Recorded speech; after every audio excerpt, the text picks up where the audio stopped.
Hi, my name is Yelena Boxer. I serve as chair of ADL Cleveland. It is an honor to kick off today's event with Professor Lipstadt on combating anti-Semitism. We have quite a few participants today, so it's really exciting. I want to thank the Jewish Federation and AJC Cleveland. In Cleveland, we collaborate daily to combat anti-Semitism and hate and ensure that we make events like this one occur. It is an honor to share the Zoom stage with all of you. It is also important that we gather here today to discuss the overwhelming rise in anti-Semitism and how we can address it. As those of us who live in Northeast Ohio are aware, this is not a new issue. We have seen a steady and dramatic rise in anti-Semitism over the last few years. In fact, ADL tracked the largest percent increase of anti-Semitic incidents in Ohio in all of its years, tracking with an over 70% increase in 2020 alone. A recent analysis from ADL Center on Extremism revealed that anti-Semitic incidents in the US more than doubled during the recent military conflict in May of 2021 and its immediate aftermath compared to the same time period in 2020. The attacks we've witnessed in the streets and on social media in the past few weeks are weighing heavily on the American Jewish community. That's why there couldn't be a more important time to speak with renowned historian and Professor Deborah Lipstadt. Professor Lipstadt is a professor of modern Jewish history and the Holocaust studies at Emory University. She is an American historian and the best-selling author of many books, including Anti-Semitism Here and Now and History on Trial, which became the subject of a major motion picture, Denial. I will hand things off to board chair David Heller of the Federation and Professor Lipstadt for an in-depth conversation on combating anti-Semitism. Thank you all for being here today. Elena, thank you very much and welcome, Professor Lipstadt. It's a pleasure to have you here in Cleveland, even if it's virtual, and you're no stranger to Cleveland. We just hosted you just last year now it's been a year and a half, but we sort of skipped that year with COVID, but it was great to have you in Cleveland for the Holocaust event that we had here. So it's great to see you again. Welcome, and welcome to over 300 people that are joining us today to listen in to this very important topic. You know, it's a topic that obviously is on the foremost of our community's mind, and it's something that we're getting hit from all sides. You know, we're just not, we're not used to this. We thought we had these narratives that we understood. People had their narratives on it's the far left or it's the far right, or it's, coming at us from extremists within the name of Islam. But now there's a new one. There's this, and we call it ignorance. How do we combat this? How do we face this coming at us from all different angles? David, you've nailed it in saying that it's what I would call a perfect storm of anti-Semitism in a way that we haven't seen before. And sometimes, I chuckle, sadly so, when I recall that when I told some colleagues I was writing a book on anti-Semitism, I told them this, I guess, 2016, 17. They said, Deborah, do we really need another book on anti-Semitism? About a year later, I saw them, maybe a little more than that, and they said, when is that book coming out? And when the book came out, they called me immediately and said, thank you for writing this. So it's just an example of how things have changed. And you're right, David, it's sort of, as I say, a perfect storm, because we're seeing it on the right and we're seeing it on the left. We're seeing it from Islamists, less so in this country, but certainly in European countries. I just returned from England, and very evident there. Not that we haven't seen it from those different sources before, but all at the same time is quite striking. So, how do we combat it? It's a very difficult thing to combat. Let me put on my historian's hat, or kippah, if you will, for a moment. Anti-Semitism has been legitimately called the oldest or longest hatred. There are other hatreds in this world, but none of them with as long legs as anti-Semitism. And the reason, not that you win prizes for being the oldest or longest hatred, but that makes it very difficult to combat, because it is so in the weeds and the roots of society. So you have people, you have all different kinds of anti-Semites. You have the overt anti-Semite, the person who goes, on YouTube or goes on some QAnon station or some left wing, far left, wing, and begins to talk about Jews, and I want to kill Jews, and I want to get rid of Jews, and Jews are cannibals, or whatever it might be. You also have what I call the dinner party anti-Semite, or the salon anti-Semite, the polite anti-Semite, the person who would never think of saying something untoward, but who would, without blinking an eyelash, would say something, would say, oh, we hired a young Jew as an associate in our law firm, and then put, but don't worry, he's very honest.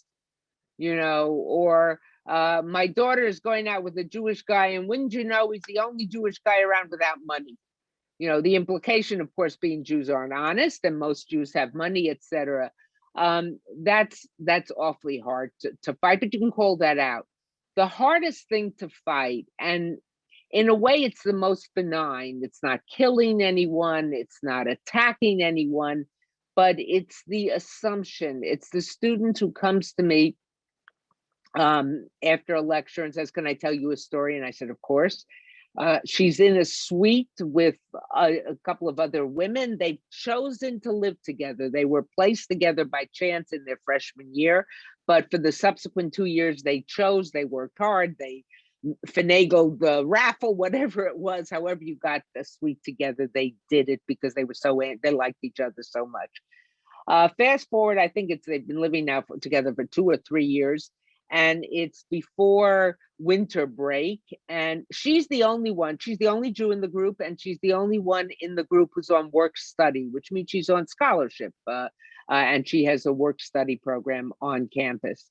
And they all know that because she announces, I'm going off to my work study job in the library or whatever it might be. And one of the suite mates said, oh, it's a winter break. Are you going skiing with your family? Or are you going to someplace warm? She came to me and she said, my family hasn't gone on vacation since my siblings and I started college. Every penny is spent on tuition. And she knows that. But she just assumed that would be the case because I'm a Jew.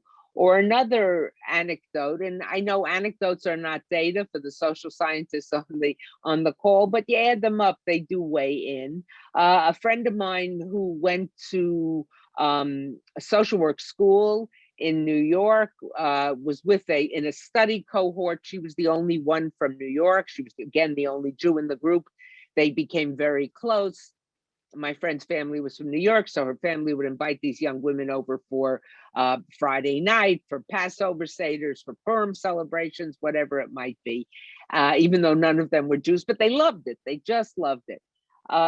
They were having a graduation brunch together, and they were talking about what they'd miss in New York. And one of them said, oh, I'm going to miss the bargains. And turned to my friend, the only Jew in the group, and said, and I just discovered this great new store for getting cut rate things, and you're really going to be interested in it. And my friend, who's very quick, said, gee, I didn't know Jews were the only ones smart enough to want to save their hard-earned money. So you have both the diabolical anti-Semitism, but you have this expectation that Jews are going to be rich, powerful, wealthy. In fact, with every stereotype, and I make this point in my book, Anti-Semitism Here and Now, every prejudicial stereotype, whether it's racism, whether it's sexism, whether it's homophobia, whatever it might be, has a template. And you can't mix up one stereotype from the other stereotype. It used to be much less than there is now, an Italian stereotype. So if you said mafioso, it went with the Italian stereotype. It didn't go with the Black stereotype. It didn't go with the gay stereotype. The template for the anti-Semitic stereotype has 4 elements, some of which I've already mentioned. Money, something to do with money. Something to do with power, but nefarious power, malicious power, power used only for your own interests, and something to do with smarts, but malicious smarts. Usually you say someone's smart, it's a compliment. Oh, they're very clever, those Jews. They're very conniving, they're very crafty. They know how to sort themselves out. There's a message under there. And finally, punching above your weight. Small in number, but powerful. Control the media, control the banks, whatever it might be. Netanyahu, former Prime Minister Netanyahu, the cartoon that was in the international edition of the New York Times, sort of leading Donald Trump around on a leash. They control things. So that's the template, and it's very hard to fight. Now you ask, how do we fight it? One would think, here's a depressing answer from someone who has been studying it, teaching about it, talking about it, wakes up in the middle of the night to find articles pinging off my phone and my iPad because something has happened somewhere. I'm not sure. I mean, I know there are things we can do, but I'm not sure we can fully eradicate it. I'm not sure there's some little program out there or a big program out there that we haven't just discovered. We have so many wonderful defense organizations, educational organizations that have been looking at this. There's no easy fix. Having said that, I think there are a number of things we have to do.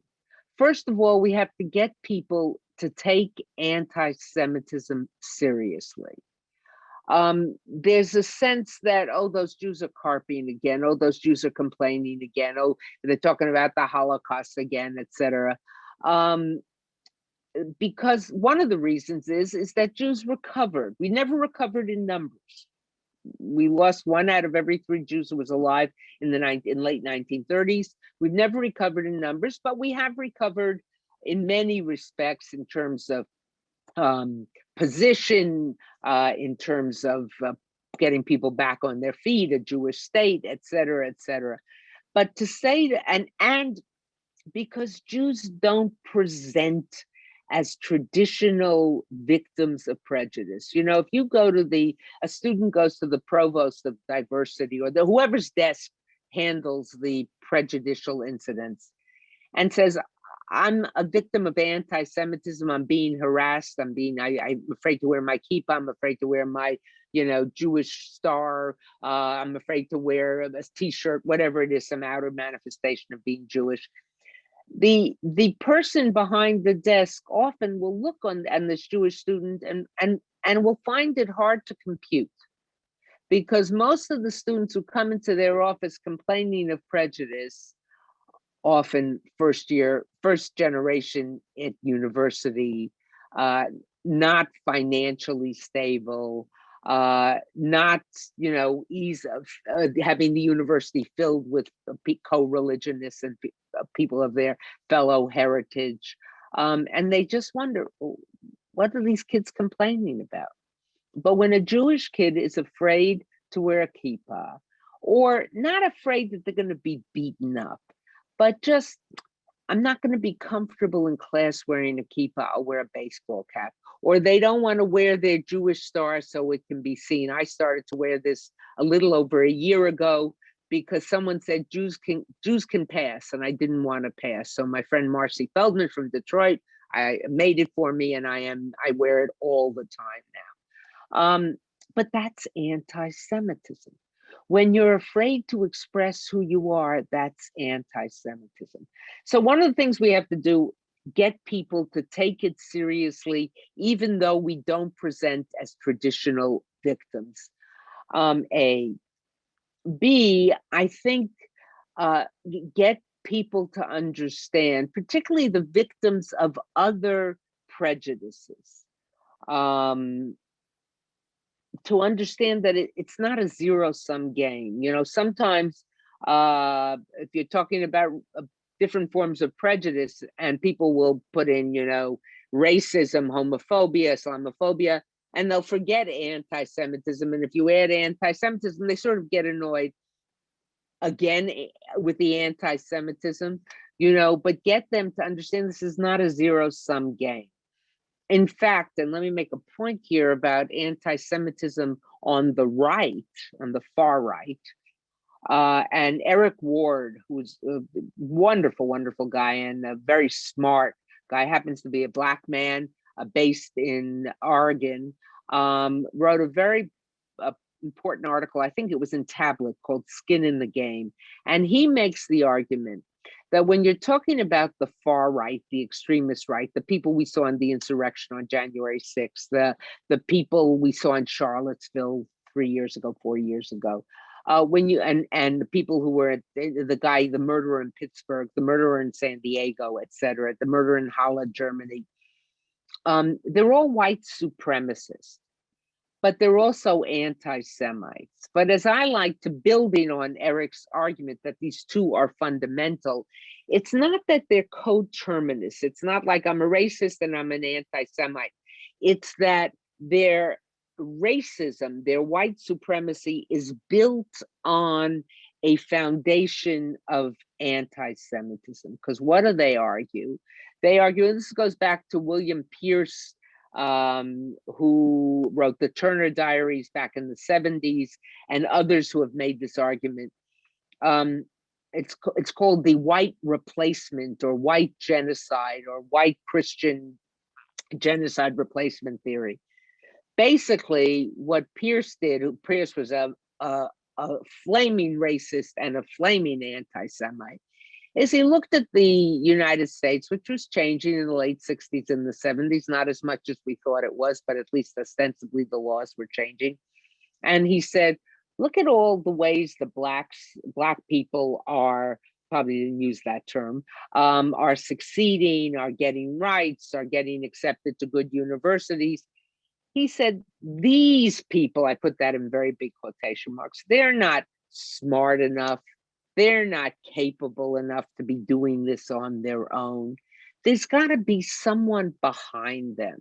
There's got to be, they're the puppets. There's got to be a puppeteer behind them who's manipulating them, who's pushing them forward, who's getting them into places where people don't want them. And that puppeteer is not doing it out of the good of his heart or her heart, but doing it because it advances their goal. So when the people in Charlottesville on that Friday night were marching across the campus of the university and chanting, "Jews will not replace us," that's what they meant. In other words, each time you push a Black person forward, there's a Jew behind them manipulating them. As I like to say, and some of the people on the call may have heard me say this, I might even have said it in Cleveland. I stick by my theories. The racist punches down.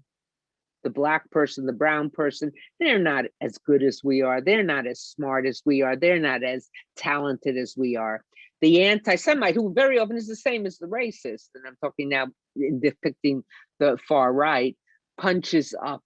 The Jew is more powerful. The Jew is both disgusting and cannibalistic and terrible and all those things, but the Jew is also more powerful and a danger to us.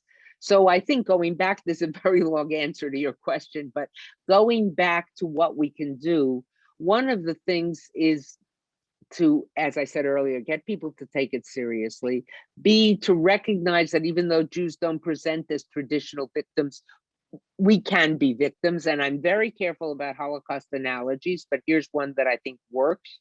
The Jews in Germany in the 1930s were in a very secure position too, and things changed for them. I'm not saying there's going to be another Holocaust. I'm not saying it was a very different situation, but we know that being in a good position doesn't guarantee that in the future you'll be in a good position. And to make people recognize that it may start with the Jews, it never ends with the Jews, or it may start with other group, it's going to reach the Jews. And that if you're going to fight prejudice, you can't be selective. You've got to understand that they are linked together.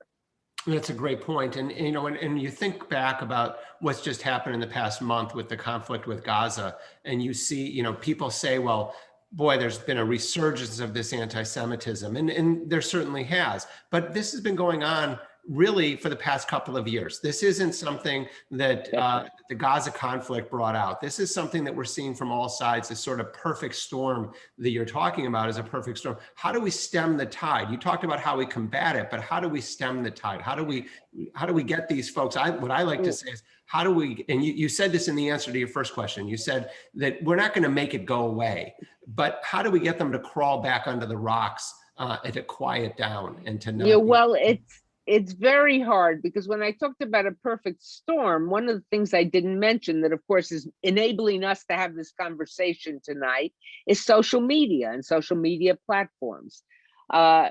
What's different today? There are certain things that are different, but one of the things is a delivery system. When I started working on the topic of Holocaust denial, if you wanted Holocaust denial material sent to you, let's say from another country, they usually were sent in a plain envelope, no return address, to a PO box, and it was all done very surreptitiously. Today, all I have to do is, within a nanosecond, ask Mrs. Google to find me a Holocaust denier, and I will find a team of them. So there is that delivery system. I think one of the ways we have to do it is to, again, keep talking about it, keep, not in a hysterical fashion, but in a fashion that says, look, this is dangerous. This is, I think the other point, let me just backtrack for a moment, and I think this is so important. The other point is that, yes, of course, anti-Semitism is a danger to Jews. I mean, that's a given, that's obvious.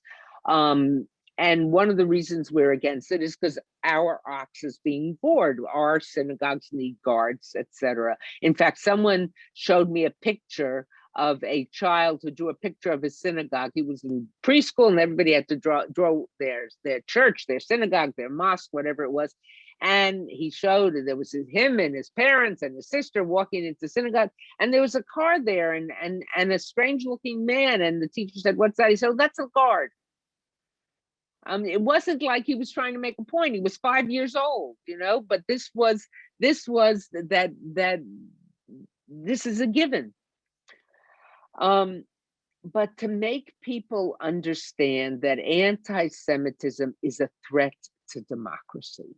If you treasure democracy, then anti-Semitism is a direct threat, because anti-Semitism says the government controlled by the Jews, the banks controlled by the Jews, the media controlled by the Jews, everything behind the scenes controlled by the Jews. Well, that's not democracy. So if you value democracy, treat anti-Semitism as the flashing yellow light saying danger ahead. So I mentioned the conflict in Gaza, and we saw that it caused a resurgence in anti-Semitism that we're experiencing right now. But the other thing that we're seeing with, the Netanyahu government, the conflict in Gaza, where people are anti-Israel, but they're hiding it as anti-Semitism, or they're calling it, I'm just anti-Israel, but they're really anti-Semitic. How do we know the difference? How do we know when people are anti-Semitic and not really anti-Israel, that they're hiding behind that? That's a great question. First and foremost, criticism of Israeli policies is not anti-Semitism. If that were the case, well, you'd have the opposition today, in which former Prime Minister Netanyahu sits. He's criticizing the policies of the successor government. That's not anti-Semitism. You go to the beach and the cafes on the Chof, on the shore in Yafo or in Tel Aviv or Herzliya, you'll hear criticisms of policies. That's not anti-Semitism. In fact, even Foreign Minister Yair Lapid recently said criticism of Israeli policies is not anti-Semitism. Or not necessarily anti-Semitism, but exactly as you say, David, very often the anti-Semite will cloak his or her criticism under the guise, oh, I'm not against Jews, I'm just against Israel. But when you listen to how they depict Israel, it's exactly the anti-Semitic template that I was talking about. So you will see a lot of that. And then, of course, when I was in London I don't know, 2-3 weeks ago, something like that. It was right after Shavuot, and it was right after Gaza had ended. And a few nights before I got there, on the first night of Shavuot, when many people are accustomed to go and learn all night, to study in the synagogues. It's a quite a festive occasion. Good food, good learning, etc. There were people discussing, because I heard this from my friends, well, is it safe to walk in the streets? And if we go, maybe we shouldn't take the high street, the main road, as it's called in England. And we should go in groups. Or the people who had driven through Golders Green, the epitome of the Jewish neighborhood of North London, yelling, F the Jews and rape their women. I didn't get a kick out of it, but I was amused by that, because obviously for those people, Jews are only men and the women all belong to them or something. So imagine what a state they'd run. But that's overt anti-Semitism. And they said, oh, we're only upset about Gaza. Well, hello, it would be as if I'm upset by the Chinese treatment of the Uyghurs, of the Chinese Muslims. So I go and find a Chinese foreign student at Emory University, and I beat them up or I harass them because they're doing that. That would be attacking Israeli. Far worse is I go and find someone of Chinese heritage and I attack them. It makes no sense. And the only group with which it is allowed, the only group in which people say, well, it's about Gaza, is with Jews, not with the Chinese, not with the Turks, not with so many other groups, not with people from Myanmar, not with people from wherever it might be, not with Syrians. You don't like the policy, you focus it on the country, but here you focus it on the people. That's anti-Semitism. Yeah, big issue right now in our society. I want to call on Roman Freeman, who is a Holocaust survivor, a member of our community. He has a couple of questions that he'd like to ask you, and maybe we can get him pinned up here with the three of us. Hi, Roman. How are you? Good to see you. Hi, Roman. Thanks, David. Hi, Professor. Deborah. I am a survivor of the Holocaust. I was born in Poland. A subject that you have written a lot about and lectured a great deal about extensively. How does the anti-Semitism we are seeing today look like the anti-Semitism you have seen in the past? How is it different? Thank you. Roman, that's a terrific question and a very important question, because even earlier when I made an analogy to Jews in Germany in the 1930s, I said I want to be careful about drawing analogies. There is a major difference, Roman. First, in Germany under the Third Reich, under the Nazis, the National Socialists, Hitler as chancellor, the anti-Semitism was state policy. It was coming from the government. Here, today, certainly in the United States, certainly in Canada, certainly in virtually all democratic countries, with a possible exception of Hungary and to a certain degree Poland, the governments speak out against it. The governments condemn it. Prime Minister Johnson gave a searing condemnation of this anti-Semitism. Chancellor Merkel, whom sadly will soon be retiring, has been unwavering in her condemnation of anti-Semitism. That's a very big difference. The other difference, Roman, sort of sadly, is that you didn't know what was coming. We know what was possible. And again, I'm not saying that the same thing is possible, but fool me once, shame on you, fool me twice, shame on me. We have antennae up, sometimes too much up, but better they should be too much than not at all. And that's called history. Deborah, we're also joined today by Marcia Maccabee, who is the CEO of our Urban League here in Cleveland. I'd like to, hi Marcia, how are you? I'd like to invite you on to ask a question. I'm good, thank you, Professor Lipstadt. So great to meet you today. Thank you, Mark. Thank you.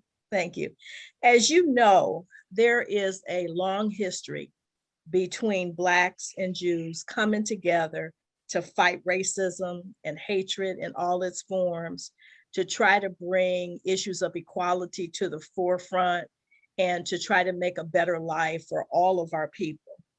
So as a friend, a paid partner, and an ally, in my leadership role, what can I do through the Urban League movement and on a personal level to show my support during this time of rising anti-Semitism? And what are the most effective actions that I can encourage other allies to take during this time? Well, you've already taken the first step. You're here, you're participating, you're asking a damn good question. You know, when I see Jews and Blacks in whatever context sort of going at each other, I always think the only person who is enjoying this is the white nationalist, the white supremacist who hates us both. So I think a couple of things, and Marcia, if I may, and if please call me Deborah. I think that one thing is to remember that alliance. That alliance wasn't always smooth, and there were bumps in the road, serious bumps in the road, in part because very often, and you know this from your history and from your work in the Urban League, Jews were in the neighborhoods and they began to move out in the immigrant neighborhoods, whether it's the Lower East Side, I forget which neighborhood is in Cleveland, et cetera. And often it was Black people who moved in afterwards, but the people who stayed behind were the small shop owners who couldn't suddenly afford to move a small shop, you know, to a new neighborhood. And that sometimes made for great relations and sometimes made for tension. So there has been tension and there has been friction on both sides. But I think the thing to remember, as I was saying earlier about Eric Ward's comments, and Eric isn't the only one, but it's so powerful when you hear it coming from a Black man who has been subjected to a great deal of racism, to understand the confluence, the context, the connection, the symbiotic relationship between anti-Semitism and racism, especially in the circles of the white supremacists. And then I think also there's something we Jews have to do, and we Jews have to understand, and we have to understand that just as we find it so important for, let's say, a Germany, to teach about the Holocaust, to recognize its anti-Semitic past, we also have to understand that it's important for this country, in whatever context, whatever form, to recognize how deeply rooted racism is in the history of this country. I'm talking to you a few miles from Stone Mountain, which is a state park dedicated to the Confederacy. You know, you'll find more, if you go to Germany, you will find no statues of Adolf Hitler, Heinrich Himmler, or any of the other Nazi leaders. Here, I just got to go a few miles from my house to Stone Mountain, and I see the three of them carved on the side of a mountain. That Jews have to recognize that this country, which has been so good to them, and in which they've been good for this guy, wasn't a matter of charity. It's been a wonderful relationship, and may it continue to be for many years to come. But this country has a history of deep-seated racism, and just because so many of us, our forebearers, were in Eastern Europe, Central Europe, different places when slavery was going on, when they weren't living in the South during Jim Crow, that doesn't mean they haven't benefited from it. They haven't benefited from some of that systemic racism. At the same time, now switching sides, you know, that part of what critical race theory argues, and which has been so maligned and misrepresented, is to look at the way that racism was built into societies. When I was growing up in the 50s and 60s, it was clear that a Black family couldn't get a mortgage in certain neighborhoods. We know that. We knew that the redlining, that the schools they went to were not as good as the schools the white kids went to, that has a legacy, that carries over. Marcia, I think we need good conversation partners on both sides, and that's why I'm so delighted you're here. And if I were in Cleveland, I'd take you out for coffee. So, Thank Or you. maybe something stronger given the topic. Yeah, right. Deborah, thank you. We've got one of our teen leaders, Rachel Rothschild, who I'd like to bring on screen. She has a question for you. Hi, I just had a quick question. Thank you for taking the time to answer it and to talk with all of us. As a student, I'm very concerned about what I see on social media regarding this topic. And I'm curious what role you think social media will play in the future, both with anti-Semitic rhetoric and also with just combating anti-Semitism from our point of view. You know, Rachel, where are you in school? I go to the Ohio State University. OSU, Columbus. Are they playing football? Have the game started yet or not yet? Not yet, but soon. Soon, right? Well, I mean, the season hasn't started, but they'll play next year. I have some very avid friends who are avid fans of OSU. In any case, what can we do? How do we fight it? I think again here we have to try to find, just like I said to Marcia, we have to try to find conversation partners. Now, social media, you know, there are some people who are trying to fight this on social media. You know, I wouldn't get into a shouting, spitting match. I would use a different word, but there are too many people on, you know, for me to use it with people, because there's no winning that way. But I think certain things that are lies, that are misstatements of facts, untruths, should be shot down, and facts. But don't get into a shouting match, because there's no winning. And I think also that very often there's no convincing the person, whether they're on the far right or the far left, and expressing these views, whoever it might be. You might not change them, but the people who will be listening to them. So it's also important to know your facts and know your information. I think it's very important. I can't give you a explicit answer on how best to use social media, but I want you to know that I've just begun a project with a research assistant to begin to analyze what's on social media, who's doing what, and how we might proceed to see what's out there. We've got to be smarter. There's some very good people on social media, some very good young people on social media. I know Hillel is working closely on social media. We need to fight it smartly and not just get into a yelling match. So that's the best I can say now, but your question is right on. Deborah, we have a question from Michael Cooper, who's in the audience. His question is on fighting anti-Semitism. Why is it our problem alone to fight it? Isn't it also the responsibilities of others in our society to help combat it? Of course, it's everyone's problem. But, you know, to use a Talmudic analogy, when it's your ox who's being gored, you're going to care most about it. But I think everybody, that's why I said earlier, if you care about democracy, you're going to fight anti-Semitism. Anti-Semitism is like a rancid, poisonous, I don't know, a thing float that goes through society and undermines society. But the truth of the matter is, it's the case with any prejudice, whether it's racism. And look, there have been people, I know that there are many Jews who are concerned about the Black Lives Matter movement. And there certainly has been anti-Semitism expressed by some of the leaders of that movement, some of the people associated with that movement. But that doesn't mean that racism shouldn't be fought and that racism isn't wrong. I've had people say, oh, Black Lives Matter, they're anti-Semites, I'm not going to fight racism. And I say to them, then who do you expect to fight anti-Semitism? Even just on, not speaking morally, ethically, that it's prejudice is wrong, hatred is wrong. And when you have people in one group, they're going to morph over to hating people in another group.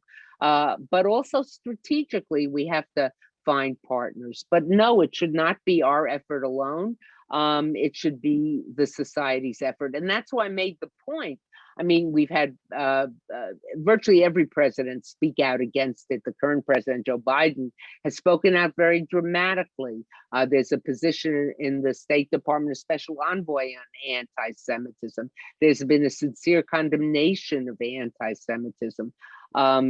I was very moved when the current Attorney General was testifying in his confirmation hearings before Congress, how emotional he became when he talked about his parents, his grandparents fleeing Europe because of their fear of anti-Semitism, or our Secretary of State speaking about his stepfather, a survivor of the Holocaust.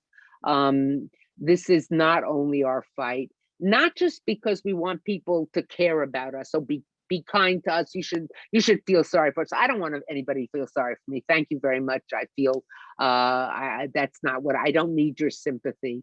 But I need your being a comrade at arms, and I need to be your comrade at arms too. We need to see this as a prejudice, as a systemic problem throughout our society. You know, Deborah, there's a book that was written in the 40s. I'm sure that you probably lecture on it in your class. It's called The Devil and the Jew by Joshua Trachtenberg. And one of the Absolutely.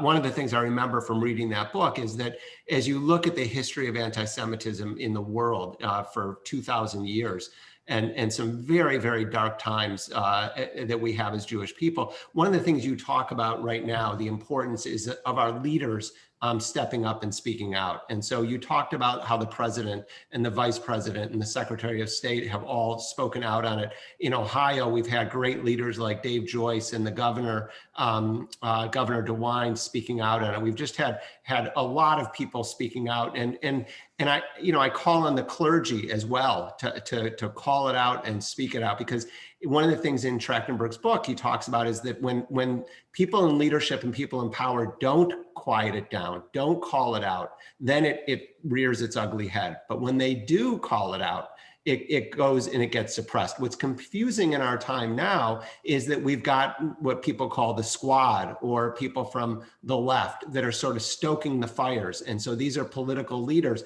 How do we combat against some things that we're seeing on the left? Well, I think we call it out. On the right, we have this white replacement theory, the Jewish puppeteer.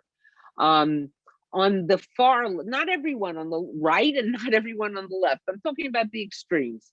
But there are people on the far left who look on the Jew, just like the far right says the Jew is not white, the Jew is other. In fact, if they're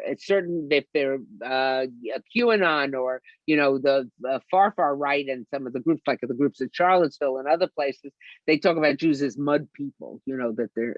But if you look at the far left and those who've expressed anti-Semitism, and I certainly saw it, when in the Labour Party in England. When it was under Jeremy Corbyn, because I'm in, pre-COVID, I was in England 4 or 5 times a year, etc. There, the Jew is seen, not only in England, but people like this, they look on the Jew and they see a white person. They see a person who can pass. They see a wealthy person, even though there are lots of Jews who are not wealthy, and there are lots of Jews who are not white. I mean, I don't even like the term Jew of color, because it assumes that the default is white, and then we have some sprinkle in Yemenites, sprinkle in Moroccans, sprinkle in Iraqis, sprinkle in Iranian Jews. It just doesn't work that way. And that the Jew is privileged, wealthy, adopting that anti-Semitic trope, and therefore, if the Jew is white and the Jew is wealthy and the Jew is privileged, it's impossible, it's oxymoronic for them to say we are victims. And so if they say we are victims, if a Jew stands in a college campus and says, but we're victims too, and they'll listen, what are you talking about? You're white and you're privileged, shut up. That's the best they might say. That therefore, when a Jew says, I've been a victim of anti-Semitism, or anti-Semitism is a problem, they say, oh no, you can't be a victim of prejudice because you're white and you're privileged and you're rich and you're etc. Therefore, you're claiming to be a victim. You're claiming to be a victim in order to get sympathy. You're claiming to be a victim in order to get privilege. You're claiming to be a victim to cover up for the wrongs of your fellow Jews and often of the Jewish state.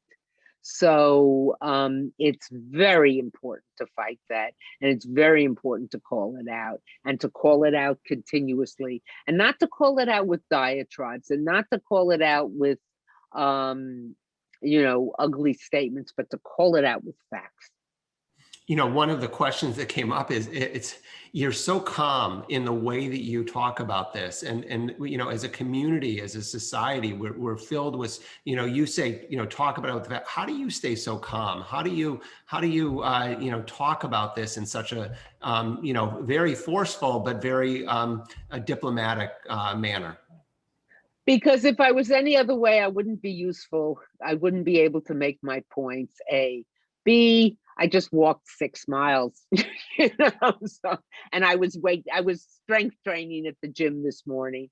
But I really feel that if I let it get to me, and sometimes it does get to me, it gets to me in unexpected ways. I'm not useful in the fight. It doesn't mean I don't care. I care very deeply. I'll tell you, I'll give you an anecdote. I was going to save this for the end, but I'll tell you now. And it's the way I close my book. So those people who have read my book, it was written as a series of letters, and I wrote it to be accessible. I've been so pleased with the number of high school students who are reading it, college students, people using it in book clubs, etc. But I close with the anecdote of a little friend of mine. In fact, when we get off this phone call, I'm going to go. She lives about a half a block away, and we read together every night. We read before she could read. She can read now, but she likes to be read to. And we read, went through Harry Potter. Now we're doing Nancy Drew. It's where we found anti-Semitic and racist elements as well. I edited those out. But when she was about 4, I was walking into synagogue one Shabbat morning with her and her mother. And then it was pre-Pittsburgh, but there was a police officer in front of the synagogue. And as we walked in, her mother said, Shai, say thank you to the police officer for keeping us safe. And Shai looked utterly confused, because synagogue, especially on Shabbat morning, is her happy place. She comes in, her parents go to the sanctuary, she goes to the playground, then they go to groups where they sing and get snacks and they play games. Then they come into the synagogue at the end of services, and the rabbi gives them more lollipops, no sugar high Shabbat. And then they go to the kiddush and they can eat whatever they want. Cake, we don't have a kiddush now, it's all little packages of things, but previously, cake and chips and whatever, no protein. So suddenly her mother's telling her, thank the officer for keeping us safe. Who needs to be safe in my happy place? Fast forward about 2 or 3 years, she's now 6 or 7, something like that. And I happened to be walking past her house on my way to synagogue. She saw I was going. She said, I'm going to go with Deborah because she gets there earlier, more cake, more candy, more fun. And as we got on the grounds of the synagogue, this was post-Pittsburgh. Now, of course, there's not just a police officer. There are 2 police officers there, bulletproof vests. There's a police car with the lights flashing, no different from many of the synagogues and most of the synagogues, I would assume, in Cleveland. And you know how you sometimes, when you're with a kid, you whisper to them, say thank you, as if the person they're supposed to say thank you doesn't hear. But as we got onto the grounds of the synagogue, I was about to say to Shai, thank the police officer. And I didn't have to do it, because as I was about to do it, she looked up, this little 6 or 7-year-old, and said to the police officer, thank you for taking care of us. She's figured out. She looks across the street at the large Baptist church. I mean, it's Atlanta, it's the South. We've got churches on every corner, and there's no police officer there. She goes down the block to the Methodist church. There's no police officer there. But it's become a standard fixture in front of our synagogues. So, that's pretty depressing. what one hopes is that for the little shies and Rachel, who was just the not so little Rachel, who our OSU student who was on before, that this fight against anti-Semitism, in which Shai will engage, Rachel obviously is already engaging, will never become the raison d'etre of their Judaism, the reason for their Judaism. You know, I once had a student come into my office, and he'd been my student for a couple of years, and suddenly came in, it was towards the end of his senior year, and he's wearing a kippah. And I'd never seen him in a kippah before, and I was going to say, hey, what's with the headgear? But I decided that wasn't appropriate. So I didn't say anything. I just sort of ignored it. As he was standing up to leave, he said, hey, you notice I'm wearing a kippah? I said, oh yeah, really? What's that about? He said, well, there've been outbreaks of anti-Semitism, not at Emory, but in other places. And I want to show my strength in my being Jewish.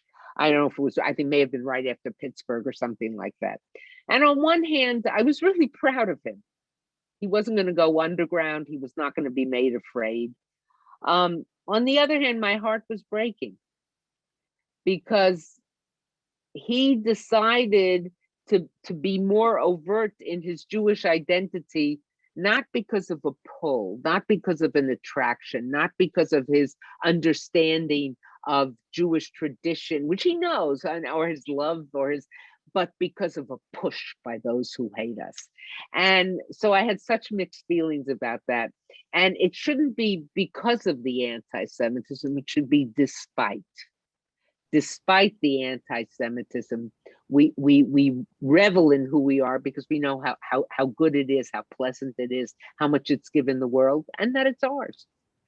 You know, Deborah, we've got a great question from Elise Ward, who it's something that, we've been on this dialogue now for close to an hour. We've been using this term called anti-Semitism, but, a lot of people are starting to use the word Jew hatred because it's more, it really speaks to what we're talking about. Anti-Semitism for us in the Jewish community and from an elite standpoint, people might understand that word, but the average man in the street doesn't understand what we're talking about here is Jew hatred. Can you talk a little bit about that? Women in the street as well. Women in the street. I thought I'd just give you a hard time. Well deserved. I know you long enough to be able to do that. With love.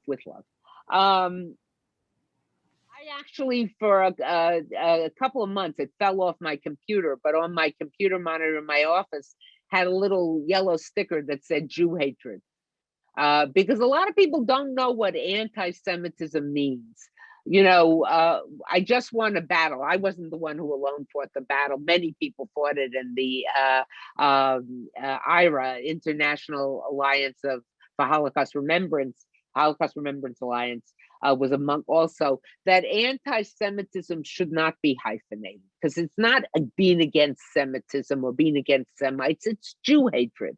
The person who popularized the term in Vienna in the late 19th century wanted a word. He of course spoke German. There was the word Judenhass, Jew hatred. But he wanted a word that would encompass not just the Jew who identified as a Jew, but the Jew who assimilated, the Jew who acculturated, the Jew even who converted, because once a Jew in his eyes, always a Jew. So he created this word anti-Semitism.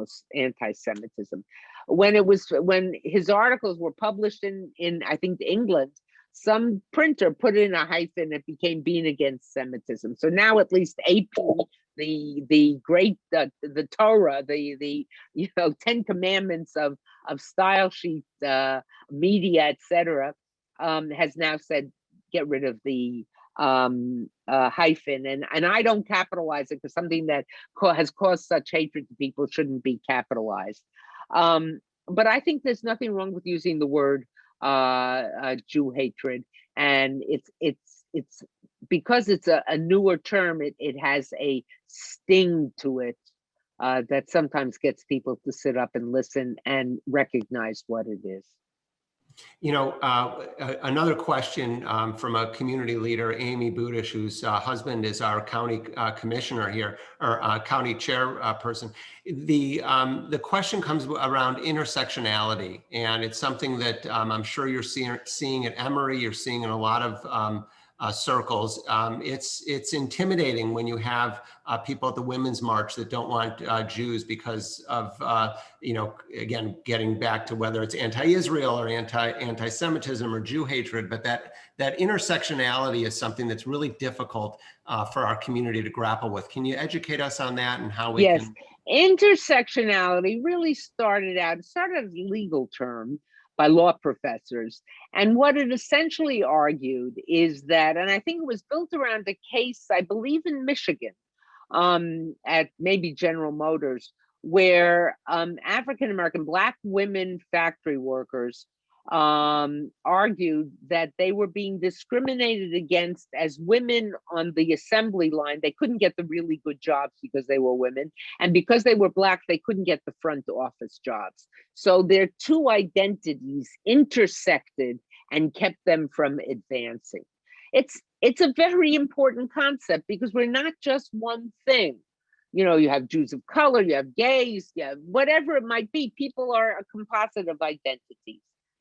What's happened now, though, is that it has become synonymous with all victims of prejudice are united. And as I said earlier, Jews, as the person often subscribing to this would say, the Jews as privileged, Jews as whites are not victims. Therefore, our solidarity is with the Palestinians, our solidarity is with the victims of the Jews. So it has become a very good concept, has become a vehicle in certain quarters for the spread of anti-Semitism, and is very dangerous in that way.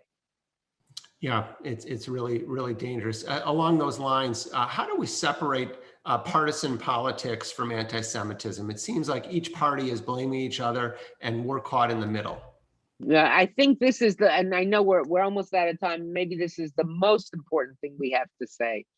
I have friends on the right who see anti-Semitism perfectly on the left, and they're not wrong. They're seeing anti-Semitism, it's there. And I have friends on the left who see it perfectly on the right, and they're not wrong, it's there. The problem is they have trouble seeing it right next to them. And sometimes when I say something, I know I'm right because I'm attacked by people on the right who say, oh, you're too kind to the left, and the people on the left about the same thing that I've said, you're too kind to people on the right. So I know I've nailed it, but both sides think I'm wrong. But I think what we have to do if we want to, and again, this goes back to the questions of Rachel and others who have asked this afternoon, you got to fight anti-Semitism, irrespective of where it comes from. And if it comes from someone with whom you agree on so much else, that's especially the person you've got to call out. Because you have what the younger people, and I don't know if they still use this term, might have called street cred. You have credibility with that person. They won't think, oh, you're just attacking me because you're on the other side of the political transom. But be against anti-Semitism. Don't be against anti-Semitism only on one side. Or when it comes from your side of the political transom, say, they didn't really mean it. They don't know what they're saying. But when it comes from the other side, say anti-Semit.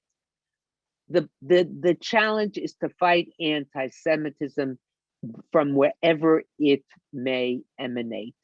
Don't play favorites, because I want you to, and maybe to end on this point, the Jew hater doesn't play favorites. There were Jews in Germany who thought if we show how acculturated we are, how we're not like those the Eastern European Jews, and we speak German and we look like everyone else, and our synagogues look like Protestant churches or whatever it might be. Not only didn't they like them anymore, but the Nazis said this quite specific, those Jews are a bigger danger, because the Jew with the payas and the beard and the yarmulke or the tichel, the head covering, that Jew I can recognize as a Jew. This is someone trying to pass. The Jew hater doesn't differentiate, doesn't ask you where you stand on the political spectrum, doesn't ask you whether you keep one day of a holiday or two, whether you keep kosher in or kosher out. The Jew hater is a all-purpose hater of Jews, and we have to fight them from wherever they might come. You know, that's a great point. I know you wanted to end on it. I do want to ask you one other question, because you Go just ahead. brought up something. My parents always taught me that the worst anti-Semite is a Jewish anti-Semite. And you just touched on that, where we have this challenge in our community where we're finding, you know, members of our community that are, you know, latching on to BDS, becoming anti-Semitic themselves, and they're holding positions within the community, or within the, even worse, within college campuses and professorships. That is a challenge out there. And so for young people, or as my kids head off to the University of Michigan in the fall, it's an issue where you've got Jewish professors, Jewish, you know, espousing things that you would refer to as what happened in Germany in the 1940s of Jews that were trying to say, well, if I talk like this, you know, subconsciously, if I talk like this, maybe people will like me. Maybe. Right. Well, can you talk just a minute about that? Sure. It's like the Jew who feels if they're going to defend Israel or say something about Israel, say, now I don't agree with everything Israel does, but like that's their bona fide. They have to put that out there first. You know, we used to talk about self-hating Jews. I hate the term self-hating Jews. I rarely, if ever, use it unless I'm analyzing something historical about it having been said. Many of these people are self-loving Jews. They're very proud of themselves. As a Jew, when I hear someone say, as a Jew, I'm against Israel, as a Jew, I'm this, I run to the exits, you know? But there are people who feel that this is the way of establishing their bona fides. That doesn't mean for a minute that Jews are exempt from criticism. It doesn't mean for a minute that the Jewish community hasn't made mistakes. It doesn't mean for a minute that Israel has done things that I would consider, others would consider wrong, unethical, whatever it might be. Every country does, and every country is like that. And to assume that one country is not is just wrong. But I think that, yes, we're seeing a lot of that. And and those Jews, they're not self-hating. They're very proud of themselves. Now, sometimes their criticisms are right, but sometimes they use their Jewish identity to mask other sentiments, and it comes very close, not always, but comes very close to anti-Semitism.